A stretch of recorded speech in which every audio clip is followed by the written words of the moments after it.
Tapi dia ada minat. Okey. Sebab berkongsi cuba aku tak minat. Panggil Cik Mat. Aku tak suka. Okey, cepat. Macam mana? Dah Kita start dah? nak start dah. Boleh kita tahu. Okey. Dengar kat sini kalau dia cakap. Boleh Kau tak? kena kuat sikit. Kuatkan sikit. Oh, Sebab kita tak ada mic. ada. Cocok. Tapi boleh jelas kot. Nanti dengar, cuba tengok Boleh dah pergi dekat pakai akaun sendiri, pergi dekat akaun CMS. Okey. Kopi air. kalau tidak kena dekat lagi. Dia punya telefon. Lipatkan lagi. Takut Macam habis. view tak cantik. Hmm. Tak cantik. Tak apa boleh. Boleh. Saya boleh dengar suara. Cuma orang belakang tak boleh bercakap sangat lah. Ha. Mic lagi kuat. Dia akan laptop. Okey, so boleh 1, 2, 3. Boleh mula. Assalamualaikum warahmatullahi taala wabarakatuh. Saya saudara Syed Asmadi ya. Alhamdulillah kita dapat bersama pada petang ini untuk membicarakan buku Zin sebenarnya. Zin. Ya, Zin daripada buku asalnya Bersama Rakyat Gerakan Mahasiswa 1967-74 oleh Hassam Karim dan Siti Muhammad. Ini buku asal dia. Bukan asal dia. Ha. Ya, bukan asal. Warna merah, kemudian apa namanya, merah putih ya. Kemudian lambang dia pun kuasa tangan, kuasa rakyat ya. Itu apa? Simbol yang biasa mahasiswa zaman generasi iya. tu kan. Tahun 60-an 70-an. Tahun 60-an 70-an. Ini adalah simbol yang terkenal. Kemudian saudara telah Bang. cetak semula ya. Ya. Dengan tajuk Hari-Hari Bersama Rakyat, bermula dari sudut pidato berakhir di Ceruk Kampung. Penulis yang sama iaitu Hassam Karim dan Siti Nurhaliza. Cuma kadang-kadang saya tak begitu jelas ya. Gambar siapa ni yang depan? Ui, itu gambar Perdana Menteri yang ke-10. Anwar Ibrahim. Ibrahim. Itu gambar Anwar Wah. Ibrahim. Patut pun ada seorang semalam ada komen YB ya, bekas YB Amir Ahmad, dia kata ini adalah gambar Anwar Ibrahim. Saya tak perasan gambar dia, saya ingat gambar Hassam Karim ke Ini gambar Anwar Ibrahim sewaktu berdemo di Baling. Oh. Gambar Anwar. Okey. Kemudian ada Chris. Ya. Dia bersarung dengan tak bersarung. Mungkin ada benda yang nak digambar. Waktu kita bincang pasal cover ni, kita cuba untuk bawa naratif yang menjadi mesej keseluruhan dalam cerita buku tu, buku yang lama ni lah. So, kita nampak ada elemen yang sama dalam kisah, dalam Zin, iaitu pertembungan di antara kuasa, iaitu kerajaan dengan masyarakat. So kalau tengok dekat simbol ni, ini simbol kuasa sebenarnya, keris tu. Okey. Keris kan kalau kita tengok dalam perhimpunan UMNO kan biasa ada simbol yang kan boleh pakai dalam perhimpunan mereka kan. Dia biasanya dia ada simbol kekuasaan. So yang bawah ni adalah kalau perasan dekat cover ni keratan-keratan akhbar. Ya. Cerita tentang apa yang penguasa ini buat kepada masyarakat. Dan di tengah-tengah kecamuk itu ada seorang mahasiswa yang berdiri bersuarakan tentang kezaliman yang berlaku lah, ketidakadilan yang berlaku. So inilah ceritanya yang itulah mesejnya daripada cover yang kita dah bincang panjang jugalah sebenarnya. Lama juga buat design ni sebab kita cuba untuk buat mesej yang memberikan gambaran secara keseluruhan kisah dalam buku ni lah. Itulah maksud dia. Okey. Terima kasih saudara Syed Asmadi. Ya.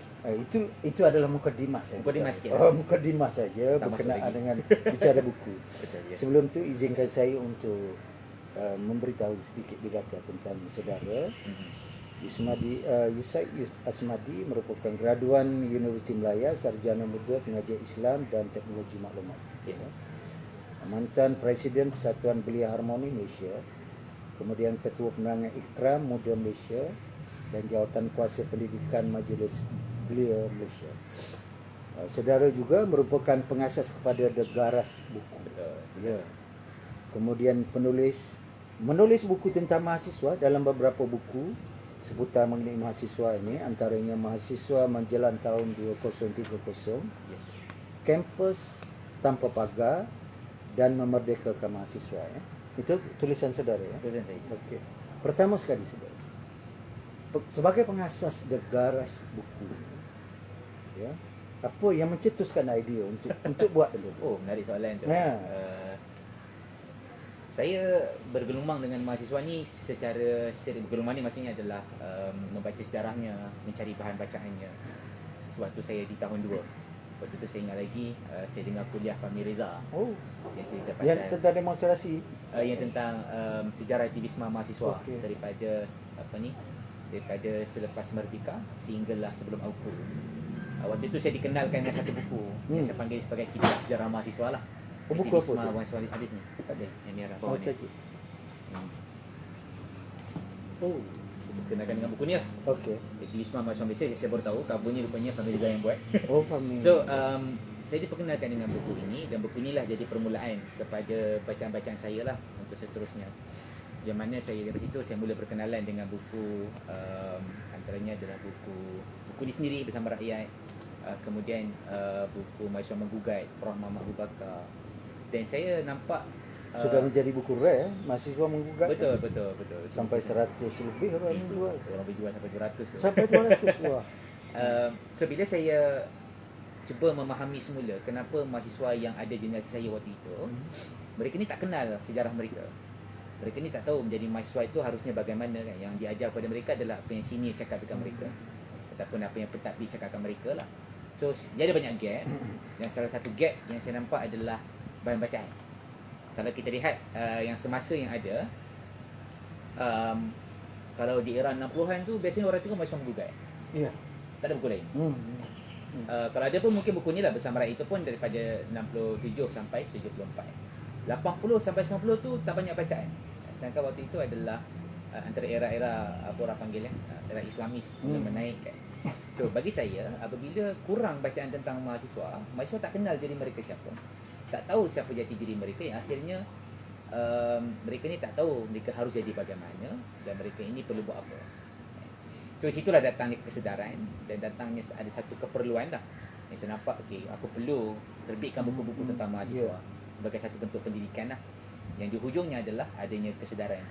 So harapannya adalah daripada kesedaran itu datanglah satu pergerakan yang mereka ni mula bekerja. Mungkin tidaklah kita membayangkan sampai berhimpun ramai-ramai, mungkin tidak begitu. Tapi harus bila mereka berbuat sesuatu itu datang dengan kesedaran.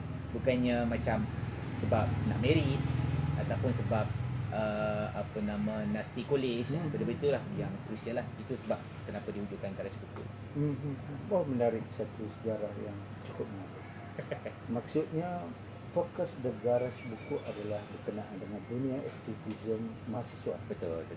Dan takkan lagi daripada itu. Betul. Menarik. Sebab ini adalah gerakan mahasiswa, dia adalah kelompok yang tersendiri. Betul. Dan juga dia seolah-olah tidak diberi perhatian. Jadi macam saudara telah mengiktiraf kelompok ini dan memberi perhatian. Satu usaha yang bagus yang saudara telah lakukan. Satu pesan yang saya teringat, ada seorang aktivis daripada Indonesia. Dia ni walaupun dia gerakan kiri tapi ada sangat baik. Nama dia Eko Prasetyo. Okey. Kita pernah jemput dia lah bercerita tentang buku beliau. Beliau kata begini, saya pernah tanya kepada beliau apa yang membuatkan beliau percaya dengan mahasiswa. Dia kata, saya percaya dengan mahasiswa kerana mahasiswa ini secara sejarahnya itu terbukti sebagai salah satu kumpulan yang memberikan kesan besar kepada pembinaan negara bangsa. Pada akhirnya. Itu kepercayaan dia. Dan dia kata kenapa hari ini orang tidak merasakan sebegitu, bukanlah kerana mahasiswa itu gagal, tapi kerana mahasiswa itu tidak tahu yang mereka ni ada sesuatu. Beritulah yang menyebabkan saya nampak kita kena buat juga. Kalau kita boleh relatekan yang saudara buat ni tahun lepas 2021. Saudara telah meletakkan saudara Anwar Ibrahim sebagai muka depan ketika itu ya, menggantikan yang cover yang tangan yang kuasa. Maknanya saudara sudah nampak benda itu. Dan hari ini 2022 nampaknya saudara Ibrahim, Datuk Seri Anwar Ibrahim telah menjadi Perdana Menteri. Saya masa saya buat tu tak ada terfikir betul sebenarnya. Cuma saya melihat saya mencari figure yang menjadi message pidato. Sebab dulu era mahasiswa itu sudut pidato sangat berpengaruh. Jadi tempat untuk mereka berkumpul, menyatakan keresahan, menyatakan kerisauan ataupun menyampaikan khabar yang di situlah berlakunya pergelutan intelektual, di situlah berlakunya apa orang panggil perdebatan antara mahasiswa. Yang apabila mahasiswa ini mereka turun ke lapangan, dia bukan datang secara buta, tapi datang dengan satu kesedaran intelektual mereka. So sudut pidato tu ada mesej yang cukup besar. Dan ketika saya tengok sejarahnya, bacaannya, saya nampak antara figure yang cukup besar pada waktu itu adalah saudara Anwar Ibrahim pada waktu itu. Dan gambar-gambar yang saya jumpa, saya nampak yang sesuai. Inilah gambar yang saya jumpa, mungkin sesuai untuk cover, saya teruskanlah dengan cover tu. Baik, kita kembali semula kepada intipati dalam Ya. buku ini. Ya, buku tulisan Hasan Karim dan Siti Nurhamid merupakan satu zin yang kalau dalam buku ini 84 muka surat kan. Kalau yang zin asalnya lebih kurang sedikit lah. Maknanya ada penambahan-penambahan tertentu yang dibuat dalam buku. Ya, ya. Ya. Jadi pertama, kenapa pilih buku ini sebagai topik saudara untuk diterbitkan? Ya. Yang kedua, apakah penambahan-penambahan itu? Baik, seperti saya katakan tadi, bacaan tentang mahasiswa era sebelum ni kurang. Dan buku ni sebenarnya sudah tidak dijual Ya, betul. Sudah jadi buku rare pun. Jadi buku rare lah pun. Okey. Kan? Saya pun tak ada yang asal punya. Dia pun copyright punya lah. Pertama, kenapa buku ini? Satu, isi kandungan dia. Kandungannya itu memilih satu fasa masa yang sangat spesifik, daripada 67 sampai 74. 74. Ya. Yang kedua adalah kerana dia merakam 3 kisah penting dalam aktivisme mahasiswa. Peristiwa di Teluk Gong, di Stasiun Utara dan di Bali. Dan saya lihat penting untuk buku seperti ini diceritakan semula. Bukanlah kerana kita nak romantis. Sebab ada beberapa teman yang salah faham dengan saya. Dia kata, kenapa kita masih mengangkat, betul, mengagungkan ataupun suka cerita mahasiswa dulu kan, era 60, 70 zaman emas sebagainya. Saya kata begini, sejarah adalah cerita yang kalau kita fahami, kita akan dapat mencipta masa depan. Itu apa cerita saya.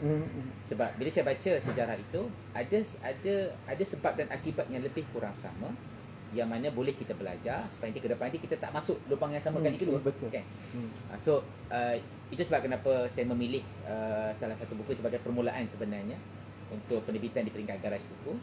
Bahan yang sedia ada, kita kemaskan balik, cantikkan balik isinya sedikit, kemudian layout dia, cover dia, dan kita ceritakan kepada orang awam kan? So itu yang pertama lah kenapa saya pilih buku itu. Selain daripada sebab kandungan dia juga, kepentingan untuk kita mengangkat sejarah aktivisme mahasiswa. Sebab bila sangat sedikit cerita tentang mahasiswa, bukan sekadar sedikit, bahkan ada halangan untuk mahasiswa diceritakan pun sejarahnya. Kalau kita baca dalam buku Harizwan, kajian beliau tentang transformasi sosial politik beliau, beliau ada rakam satu catatan yang dia kata memang ada kerja daripada pihak kerajaan dan juga pentadbir universiti memutuskan sejarah mahasiswa. Memang ada kisah itu. Dan ada sebab kenapa dia putuskan tu. Salah satu faktornya adalah kerana dia tak nak mahasiswa kenal siapa diri mereka. Jadi pentinglah kerja-kerja untuk kita keluarkan balik. So itu sebabnya lah kenapa buku bersamaran ini kita gunakan sebagai kita terbitkan semula dengan wajah yang baru. Walaupun isi kandungannya sama, tapi apabila dia bertemu dengan mahasiswa generasi pada hari ini, mereka tak tahu pun buku ni sebenarnya. Tak tahu. Mereka tak tahu buku ni. So, jadi bila kita cerita dalam buku, dia kata, oh ini adalah terbitan sebelum ni, so mereka mengenal baliklah sejarah mereka. So apa yang baru dalam Zain ini? Ada sedikit penambahan dia punya penulisan. Masa saya dapat bahan ni, saya tak tahu sebenarnya Siti Nurhamid ni adalah anak Hamid Tuah. Ya. Saya tak tahu. Tak tahu. Saya tak tahu waktu tu. Saya ingatkan Siti Nurhamid ni adalah wartawan ataupun editor di era berkenaan lah. Tapi bila saya hubungi beliau, dan bila saya tanya lebih lanjut, saya baru tahu rupa-rupanya Siti Nurhamid ni adalah anak kepada Hamid Tuah yang merupakan orang yang terlibat dalam peristiwa Teluk Gong. Saya cakap, 1967 betul. Waktu itu saya kata, ini suatu benda yang sangat menyeronok. Saya teruja lah benda tu kan, sebab saya memahami sejarah itu sebagai satu benda yang penting. Jadi kita pun komunikasi dengan Puan Siti Nurhamid dan beliau pun meminta untuk tambah beberapa bahagian. Contohnya adalah dalam Zain ini ada diceritakan tentang penglibatan ahli keluarga Hamid Tuah. So antaranya adalah kakak dia sendiri, Fatimah Syam. Dalam buku tak tulis. Fatimah Syam ini adalah dikatakan sebagai YDP yang pertama, YDP perempuan yang pertama yang belajar ketika itu di USM. So dan dalam ni juga kita ada masukkanlah beberapa puisi antara yang kita ambil daripada antologi Teluk Gong.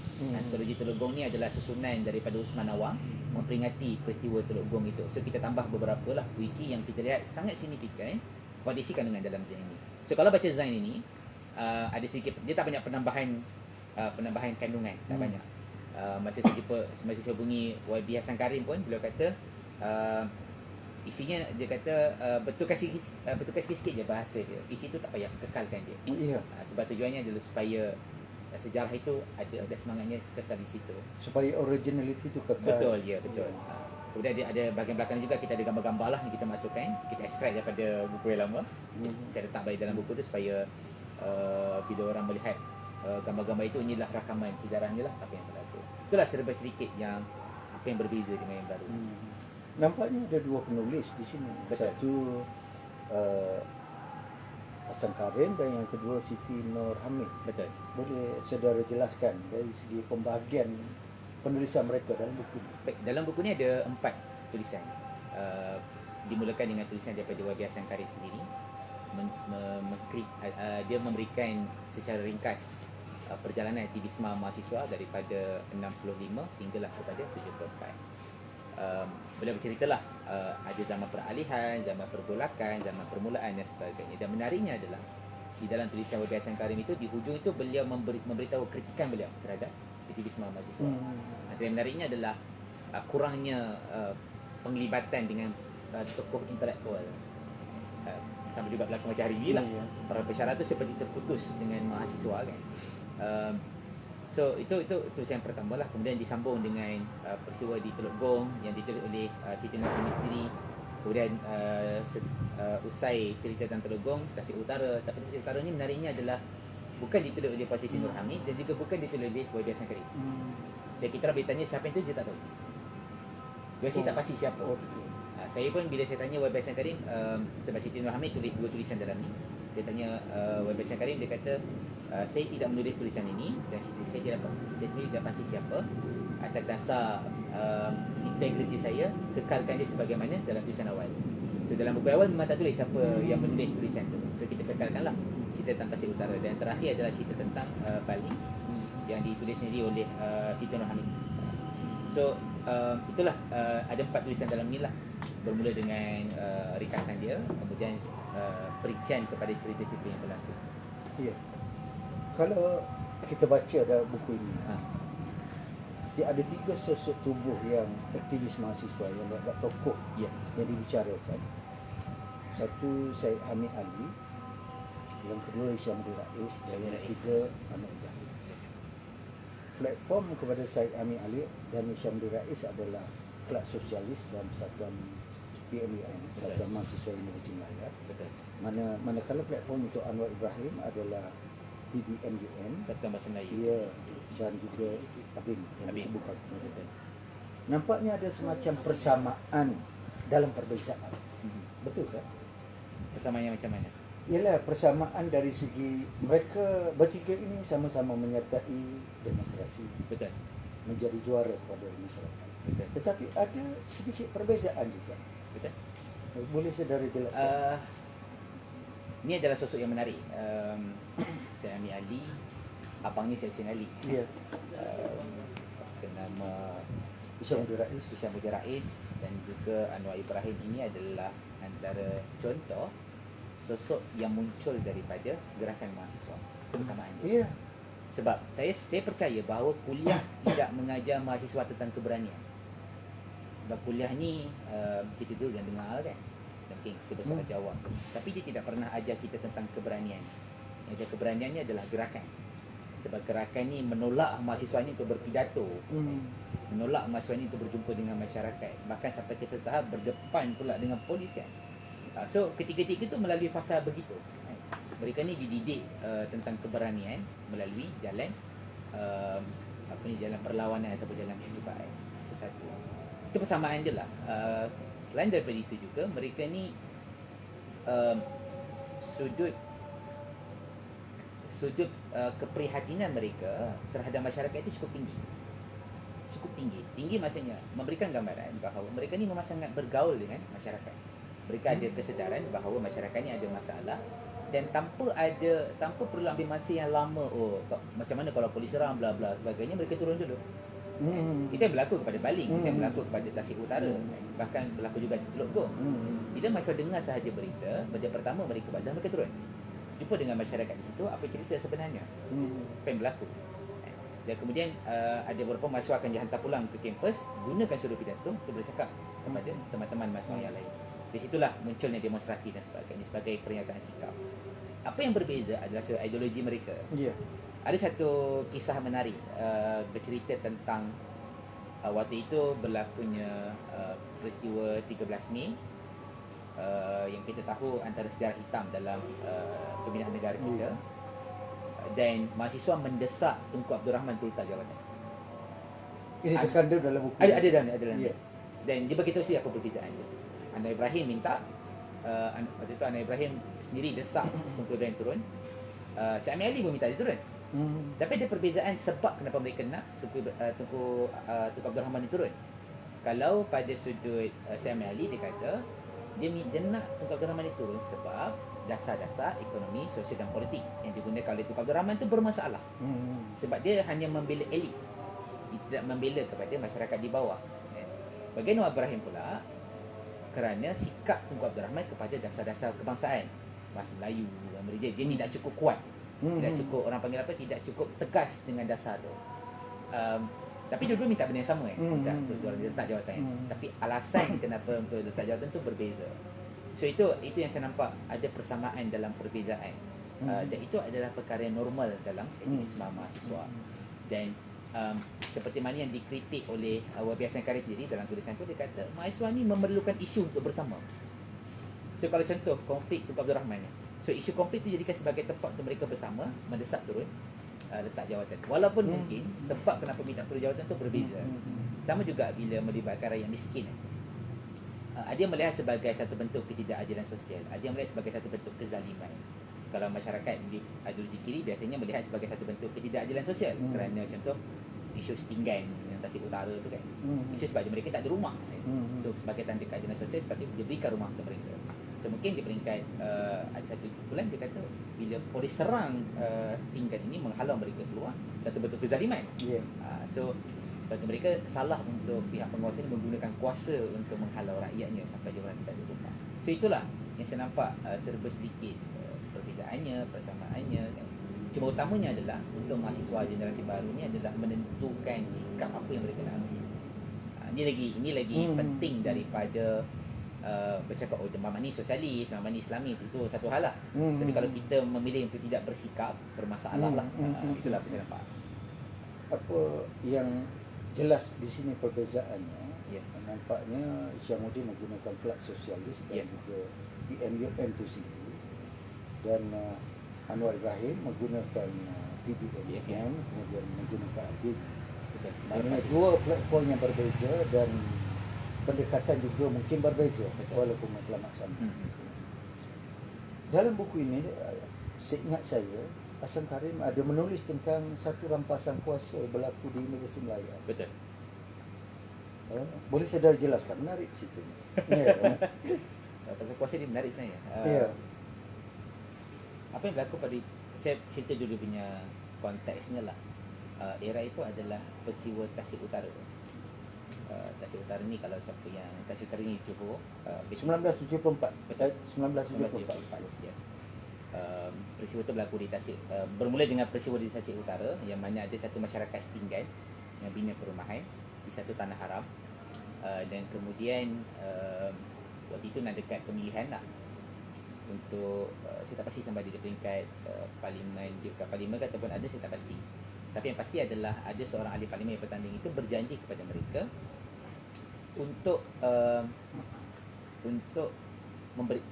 memberikan rumah di sekitar situ lah. Bahkan saya dah bagi nombor lot dah pun kawasan sekitar itu.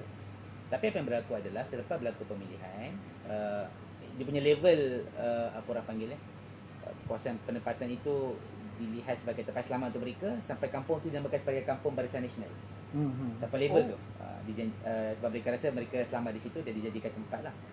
Tapi yang berlaku adalah bila selepas berlakunya pemilihan, mereka ni kena halau orang setinggan. Dan mereka marah lah kan. Kata dah janji kawasan ni penempatan untuk mereka. Maka di situ turunlah beberapa program mahasiswa turun pergi ke Tasik Utara untuk masyarakat. Syamsuddin Rais antara yang terlibat lah dalam peristiwa Tasik Utara itu.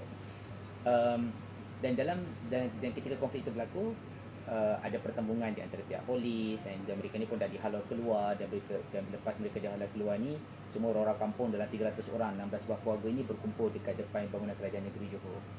Sebahagian mahasiswa berdemo dekat KL. Biasalah mahasiswa ni kalau bila teman-teman dia kena, mereka rasa sebagai orang panggil ada semangat persaudaraan tu. Ada ikatan antara mahasiswa. Mereka kena berdemo dekat KL. Dan bila berdemo dekat KL, mereka pun kena serang juga dengan polis. Tembak dengan gas pemedih mata, air bagai tu kan. Dan perbincangan di peringkat PMUN pada waktu itu, mereka kata bahawa kita tidak boleh memilih jalan di luar sebab tidak selamat untuk mereka. Dan mereka memutuskan untuk kekal di dalam kampus. So, cuma ada benda saya tak faham adalah kenapa perlu sampai tahap merampok, saya tak faham lah. Tapi cerita dia, mereka tubuhkan MTS, Majlis Tindakan Sementara, dan waktu itu mereka memutuskan untuk mengambil alih chancellery. Tujuan dia adalah untuk membina kekuatan dalam kalangan mahasiswa. Ada persaudaraan, mereka nak bentuk balik kebersamaan itu. Jadi mereka pun mengambil beberapa tempat strategik dalam kampus. Saya tak boleh nak bayang macam mana peristiwa peralihan itu berlaku. Adakah mereka pecah masuk dalam bangunan chancellery ke apa, saya tak tahu. Tapi apa yang berlaku adalah ada rampasan ataupun peralihan pentadbiran universiti itu beralih kepada mahasiswa. Ketika mereka dah dapat tempat di bangunan chancellery pada pentadbiran universiti itu, ada satu lagi kumpulan mahasiswa yang tidak setuju dengan tindakan itu, dan mereka menamakan diri mereka ni sebagai MTN, Majlis Tindakan Nasional. Mereka gelar diri mereka ni sebagai nasionalis. Saya tak tahu lah nasionalis sudut, adakah sudut ke kanan ke, saya tak pasti. So mereka tidak setuju, mereka lawan lah MPS ini dengan cara gangster lah. Dia bawa dia punya kayu sebagainya, memberitahu bahawa mereka ni ada mandat, ada Pertembungan kumpulan di kalangan mahasiswa. Betul, di kalangan mahasiswa sendiri. Dan pada waktu itu MTS ini MTN ini menyerang MTS, minta untuk MTS ni serah kepada mereka. Atas mandat apa, tak jelas waktu itu.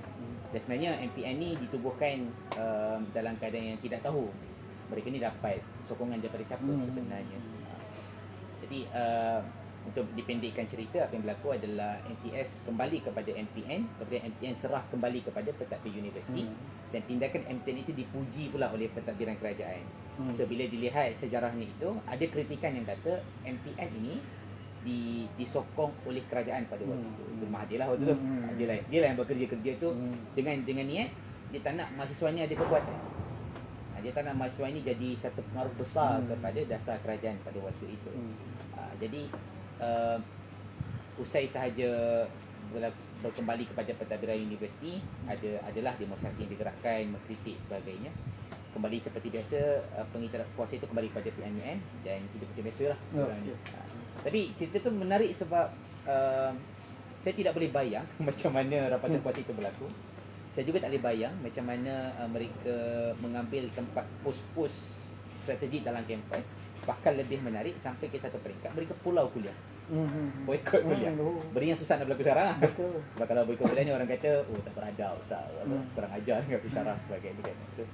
Adakah faktor itu menyebabkan aku dipindah semula daripada 71 jadi 75 kerana faktor-faktor seperti itu? Dia ada faktor-faktor, saya nampak saya lebih cenderung untuk melihat faktor yang pelbagai. Sudut garis masa itu hanyalah kemuncak dia sahaja. Sebenarnya sejak daripada selepas demonstrasi,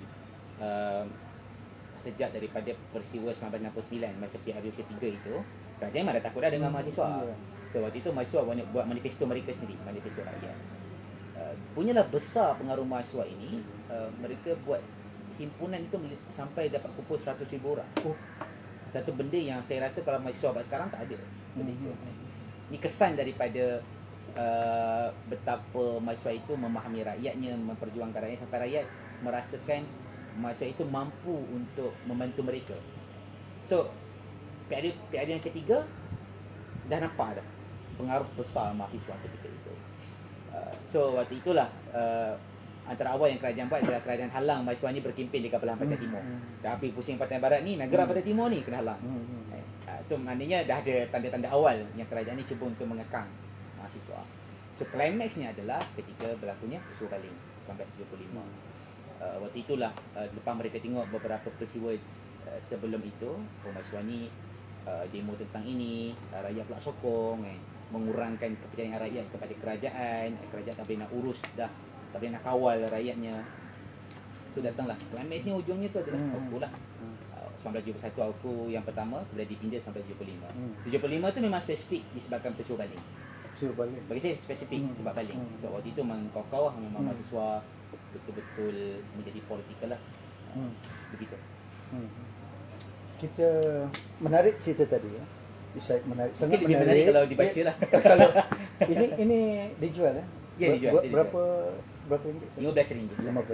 Boleh dapatkan dekat JMS. Okey, alhamdulillah. Kita boleh jual. Maknanya mungkin ada apa-apa soalan daripada penonton di sini yang nak bertanyakan.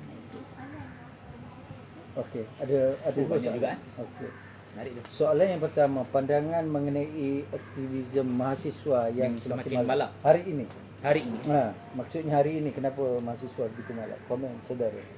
Baik, kalau kita baca dalam buku Merah di Alwis, kalau tu ni buku yang ketiga ni, bawah ni, yang saya panggil sebagai kitab sejarah mahasiswa. Ya, buku ini. Buku ni. Ni buku yang sangat bagus lah sebenarnya. Tapi saya tak saran baca buku ini Kenapa? kalau first time baca. Oh. Sebab dia bahasa akademik. Oh. Saya lagi saran baca buku apa lagi Mahasiswa Mahu, Okey. tulisan Fauzi Fazil. Okey. Itu dia saya akan sebut tu sebagai ringkasan kepada buku inilah. Tapi still a good book. Sebab masa first time saya baca ni, saya rasa susah nak faham. Mungkin sebab bahasa je lah. Tapi sebab terjemahan. Bila disebut era 60-an, era awal 70-an dipanggil sebagai zaman emas mahasiswa. Dan salah satu ukuran zaman emas itu dipanggil sebagai saya lihat faktanya adalah kerana mahasiswa itu jadi politikal, menjadi ada kebersamaan yang cukup besar daripada kalangan mahasiswa. Malapnya aktivisme mahasiswa ini berlaku selepas Auku. Puncanya sebab bidang kuasa yang sangat terhad, wibawa yang sudah tiada, pengaruh yang sudah hilang. Sebab Auku itu sendiri. Yalah, mahasiswa tak boleh urus duit, tak boleh nak bina persatuan. Dan sekarang dan itu daripada Auku 75 sampailah sekarang kita dah 40 tahun Auku ni. Dan dah 40 tahun ni maksudnya kita dah bina beberapa generasi yang terkesan daripada Auku. So untuk kita marah-marah kepada mahasiswa sekarang kenapa malap sebagainya, saya rasa tidak adil. Sebab bukan salah mereka secara total. Saya akan salahkan Auku. Dan satu lagi adalah satu lagi punca adalah untuk faham kenapa aktivisme mahasiswa sekarang ni malap. Buku yang sangat bagus untuk baca adalah buku Transformasi Sosial Politik Belia, tulisan Rizwan. Dia bukan sekadar bercakap tentang Auku, tapi bercakap juga tentang sosioekonomi. Ketika DEB dibuat, ramai mahasiswa ni dihantar ke luar negara, dan pada itu juga PTPN ditubuhkan sebagainya lah. So mahasiswa ni berhutang untuk belajar. So bila mereka ni ada juga yang dapat beasiswa. Dan bila mereka terlibat dengan bila mereka nak terlibat dengan kerja-kerja politikal, mereka diberi amaran. Kalau tak, nanti beasiswa ditarik. Lepas tu mereka ni kena fikir pula, kalau mereka berdemo sebagainya, mereka tak akan dapat kerja. Bila tak dapat kerja, tak boleh nak bayar hutang. So ada psyche yang sengaja dibentuk untuk menakut-nakutkan mahasiswa. So dia bukan sekadar semata-mata Auku tu satu hal lah. Dia ada hal-hal lain yang boleh kita perhatikan. So komentar saya adalah satu, bukan malap, mereka ni sudah berubah wajah. Aktivis mahasiswa masih ada, masih wujud, masih lagi politikal, tapi wajahnya sudah berbeza. Dan saya percaya mungkin lagi 4-5 tahun ke depan ni kita akan melihat satu generasi yang cukup ada kesedaran, bahkan tidak buta ikut parti politik. Itu apa saya percaya. Sekarang ni semakin ramai atas pagar. Bila semakin ramai atas pagar, mereka akan memegang kepada nilai. Mereka bukan menilai kepada orang. Mereka tak pegang itu. Mungkin generasi 90-an mungkin mereka pegang pada orang ataupun parti.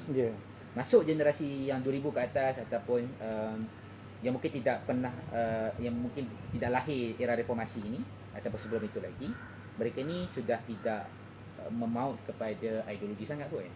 Dinilai dan juga kepentingan diri lah, apa kebaikan kepada aku. So betul malap, saya tak nafi, tapi bukan sepenuhnya salah mahasiswa. Cuma sekarang ini sudah ada kesedarannya, sudah ada kerja-kerjanya. Bahkan saya salah satu indikator yang boleh kita tengok lah, kita boleh lihat bagaimana sambutan mahasiswa bila Fahmi Reza masuk ke kampus bercakap tentang kelas demokrasi. So mahasiswa berkumpul tu ramai, dan satu sesi tu 30 orang, 50 orang, padahal tak dibayar pun, tak diminta untuk datang pun, tapi kerana mereka ada kesedaran itu dan mereka nak tahu So sedang ada gelombangnya, sedang ada dia punya riak-riak dia, cuma dia perlukan masa lah. Ya. Maknanya indikator demonstrasi salah satu indikator. Salah satu. Dia bukannya itu adalah mesti kena Tidak, buat tidak. demonstrasi baru bangkit dan Ini satu lagi kesalahan Ya. untuk aktivis lama ni yang saya Ya. tak suka. Hmm. Okay, dari yang saya kata, saya tak suka bila diorang ukur aktivisme ni pada demo. Okey. Saya kata, no, dia tak boleh macam tu. Sebab aktivisme, dia adalah kerja-kerja perubahan. So, kalau contoh, tanpa demo boleh buat perubahan, aktivisme lah. Contoh contohnya adalah apabila Dato' Seri Anwar Ibrahim buat yayasan anda. Ya. Itu aktivisme. Dia bantu masyarakat miskin untuk belajar. Tak ada demo pun. Kan? Tapi dia bagi sokongan sudut kewangan. Kan? Contoh lain adalah apabila mahasiswa buat dialog, jumpa menteri hantar memo. Ini berlaku era zaman Dato' Syafuddin Abdullah. Itu juga aktivisme. Kerana mereka ada kesedaran, mereka ada tindakan dan mereka ada pendirian. Itulah aktivisme yang sepatutnya. Saya setuju kalau kritik bila mahasiswa ni tak nyatakan sikap, tak nyatakan pendirian, mereka tak ada apa-apa pandangan. Ya betul aktivisme mati. Tapi tengok sekarang mahasiswa semakin berani tag menteri dekat Twitter. Itu antara contoh aktivisme yang saya fikir kita perlu ada pertimbangan untuk mengakui bahawa wajah aktivisme sudah berubah. Okey. Sudah ada wajah-wajah yang baru yang perlu kita pertimbangkan sebagai sebahagian cara aktivisme sekarang. Cara mengikut kaedah zaman betul. sekarang. Betul. Ini soalan kedua ya. Soalan kedua daripada penonton disampaikan. Oh, ada lagi soalan. Mungkin menarik. Banyak soalan. Habis aku diserang. Okey, soalan kedua, buku-buku lain yang diterbitkan oleh The Garage Buku setakat ini. Setakat ini kita dah terbit, jumlah semua ada 5. Tapi satu kita stok cetakan. Buku pertama saya lah, Memerdekakan Mahasiswa. Dalam tu saya ada tiga tulisan. Saya cerita tentang bagaimana kita nak merdekakan mahasiswa. Dan beritahulah apa yang mahasiswa terpenjara kan. Kedua adalah buku Anak Negeri Berorkestra, tulisan saya sendiri, mengkritik tentang persatuan anak negeri. Yang ketiga adalah buku Kampus Tanpa Pagar, tulisan bersama aktivis Harmoni Universiti Malaya, cerita tentang politik kampus. Kemudian buku Hari-Hari Bersama Rakyat ni, ni yang terbarulah yang kita keluarkan. Yang terakhir adalah buku Mahasiswa Dilarang Bersatu, tulisan saudara Farhan Amran, menulis tentang proses penubuhan Kesatuan Mahasiswa Universiti Malaya selepas Auku dah mati. Ni era Dr. Mazli lah. Okey. Lepas tu ada semangat tutup berasuringnya. Di mana boleh dapat buku-buku itu? Setakat ni kalau dekat JMS buku ni, saya tak tahu kalau ada buku masa lain lagi. Okey. Boleh, insya-Allah kita akan ambil. Boleh, tak ada bagi masalah. minat aktivis mahasiswa boleh berkunjung ke sini, ke gedung. Boleh, JMS tak ada ini masalah. untuk dapatkan buku. InsyaAllah boleh didapatkan di JMS buku. Juga kalau sekarang ini kami jual di Shopee lah. Boleh jadi Garage Buku, ada kat situ. Garage Semua buku-buku mahasiswa lah. Okey, baik. Ini soalan yang ketiga ya. Kesan nilai diri mahasiswa hasil daripada Auku. Adakah akan melahirkan mahasiswa yang tidak berani bersuara pada pandangan saudara?